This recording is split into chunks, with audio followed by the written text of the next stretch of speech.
Bem-vindos de volta ao módulo de patologia do MedUni. Meu nome é Guilherme Adami e eu vou dar continuidade à aula de adaptação dano e morte celular. No vídeo anterior, que foi a primeira parte dessa aula, a gente abordou então sobre como que a nossa célula pode responder frente a uma lesão.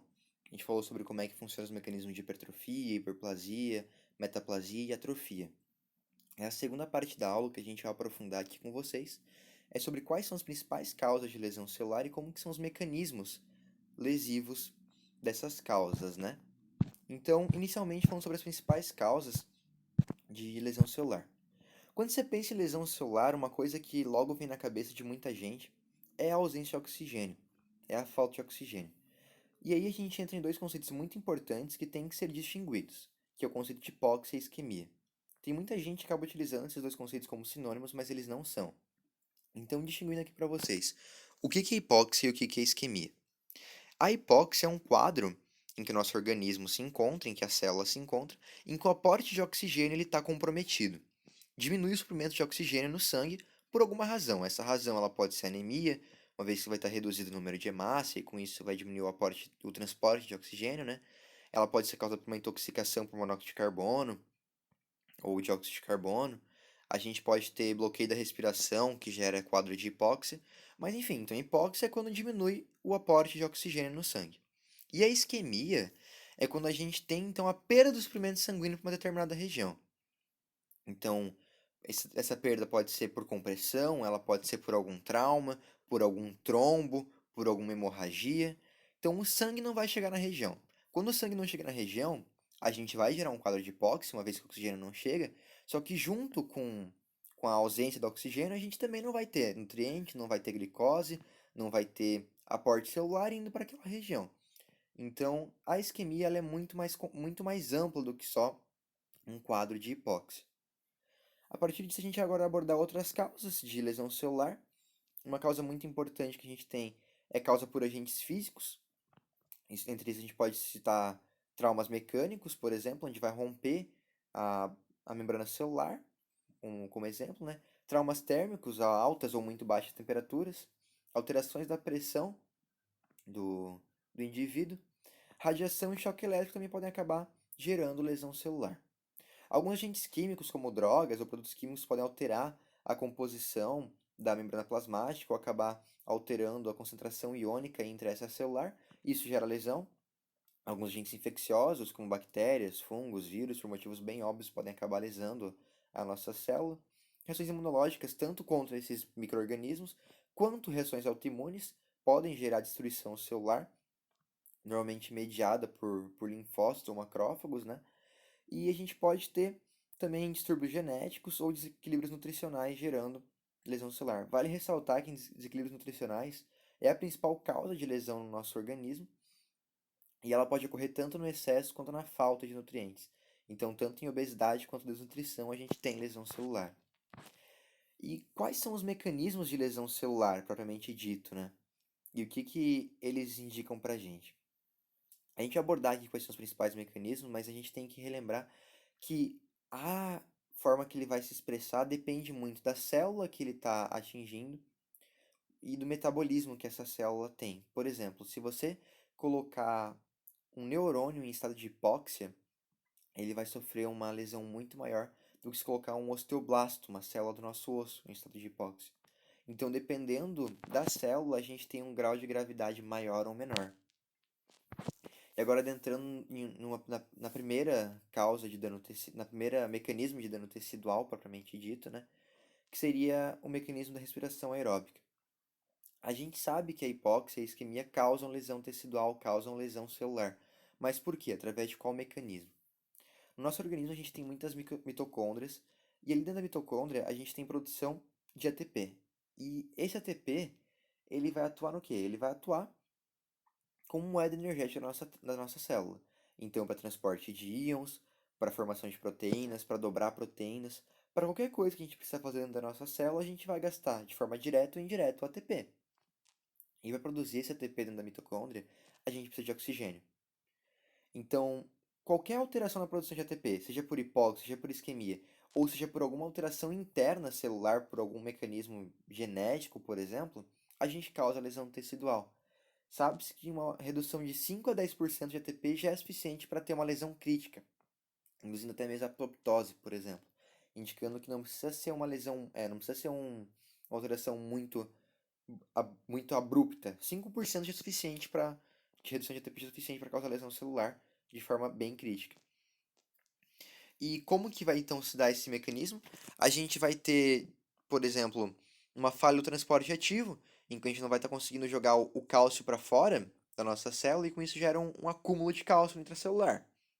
Com isso, a gente gera edema no retículo plasmático e gera perda de microvilosidade, alterando todo, além disso, altera todo o balanço elétrico da nossa célula, né? Então, com isso, acaba gerando morte celular. A gente vai aprofundar um pouquinho mais sobre como que isso ocorre na aula 3 desse módulo, que é sobre necrose e apoptose. Além disso, a falta de ATP pode acabar gerando redução de glicogênio, acidificação da célula, vai diminuir a síntese proteica e as proteínas que são produzidas, elas vão estar alteradas, então a gente não vai conseguir fazer o dobramento adequado dessas proteínas, não vai conseguir formar vesículas. Então, todo o mecanismo interno da nossa célula vai estar afetado pela falta de ATP, sendo um mecanismo lesivo muito importante. Outro mecanismo importante é lesões que acabam alterando a integridade da membrana celular. Então, o que que é a membrana celular e o que que ela faz? A nossa membrana plasmática, ela vai atuar controlando a entrada e saída de íons e água da nossa célula. Então, faz toda a manutenção osmótica e eletrônica do meio celular. Então, qualquer mecanismo lesivo dessa membrana, ele acaba gerando morte celular ou acaba gerando a necessidade de uma adaptação bem intensa da célula para acabar sobrevivendo a essa lesão. A lesão da membrana pode acontecer das mais variadas formas. A gente pode ter uma lesão mecânica mesmo, através de um trauma, através de um choque, através de uma queimadura. E ela também pode acontecer também por conta do cálcio, por exemplo. A gente está então com menor quantidade de ATP, com isso aumenta a quantidade interna de cálcio no nosso citosol. E esse cálcio ele vai acabar então estimulando a produção de fosfolipase. E essa fosfolipase ela faz o quê? Destrói fosfolipídio.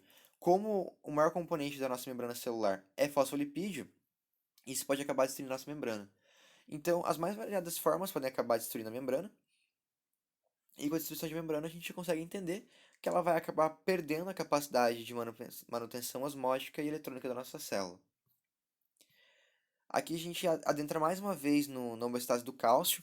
O cálcio é um mecanismo muito importante para a morte celular, então por isso que a gente fica frisando ele várias vezes aqui, né? E o porquê disso? Quando tem um acúmulo de cálcio no intracelular, a gente gera então a produção de uma série de enzimas e ativação dessas enzimas, na verdade, que seriam as fosfolipases, as ATPases, as endogluconucleases, e essas enzimas vão fazer degradação interna da nossa célula, destruindo toda a matriz mitocondrial, destruindo diversas organelas, destruindo membrana plasmática e com isso gerando a morte celular.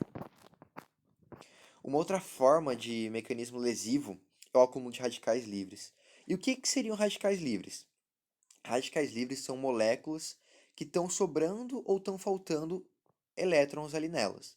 Então a gente vai ter, por exemplo, o NO, que vai estar faltando dois elétrons, ele vai estar querendo se ligar a algum elétron, ele vai estar vagando na nossa célula, procurando um elétron para se ligar. Ela é uma molécula altamente instável, ela está precisando de um elétron para se estabilizar.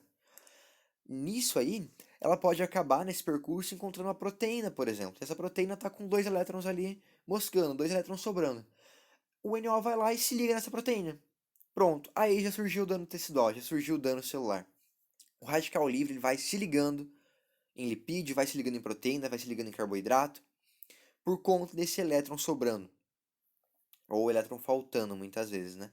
E com isso, ele forma compostos que não deveriam estar no interior celular. Então ele vai pegar uma proteína que deveria estar fazendo uma ação enzimática ali e vai se ligar no radical livre, perdendo totalmente a função dessa proteína. Com isso a gente tem um total desbalanço funcional da nossa célula, uma série de enzimas acabam sendo prejudicadas, uma série de reações acabam sendo prejudicadas por conta desses radicais livres se ligando, então, em moléculas da nossa célula. E agora, para finalizar, a gente pode ter lesão nas mitocôndrias. A mitocôndria, ela é a matriz energética da nossa célula, que vai produzir o ATP. Então, qualquer lesão nela é muito importante para a nossa célula e pode levar à morte celular. E o que pode causar lesão na mitocôndria? A mitocôndria ela também tem uma membrana plasmática nela. Então, os mesmos mecanismos que afetam a nossa membrana plasmática da célula como um todo pode afetar a membrana plasmática da mitocôndria. Então, a ativação de fosfolipase pelo cálcio pode acabar destruindo a mitocôndria. A gente pode ter estresse oxidativo por alguma molécula, como a gente citou anteriormente ali, alguma espécie reativa de oxigênio pode acabar se ligando na membrana plasmática da mitocôndria e destruindo parte dela. Ou, enfim, qualquer forma de degradação dessa membrana causa dano na mitocôndria. E esse dano mitocondrial gera extravasamento de uma molécula chamada citocromo C. E o citocromo C ele é precursor de algumas vias que geram a apoptose celular que a gente vai trabalhar na próxima aula. Então, de mecanismos lesivos principais são esses, a gente trabalhou aqui. Espero que tenha ficado claro para vocês. E é muito importante que vocês tenham fixado e entendido bem quais são os principais mecanismos lesivos, porque a partir deles a gente vai conseguir abordar na terceira aula desse módulo os mecanismos, então, de morte celular, que seria principalmente a apoptose e a necrose. Espero que tenha ficado claro até aqui e a gente se vê no próximo vídeo.